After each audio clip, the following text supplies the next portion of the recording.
So, what's up guys? It's me again. Ganda yarn. Ay nako.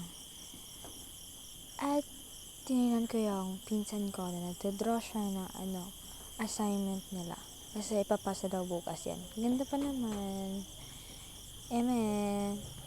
At may bigas pa talaga tayo sa pimple sa noo. Oops. Oh, shadow. Ay nako, shadow naman eh. Nagplano akong pumunta doon kasi mas maganda doon sa bahay kasi hindi maingay. Peace lang siya. Kaso madilim. Yan. Yun ako sa kusina dyan ah. Tapos pumasok na ako. Sobrang dilim. Kaya nakita ko yung kapatid ko. Pagbukas ko talaga ng pinto, nakita ko siyang kumakain. Tapos binuksan ko naman yung ref. Wala namang laman. Tapos yung, yan, wala rin laman.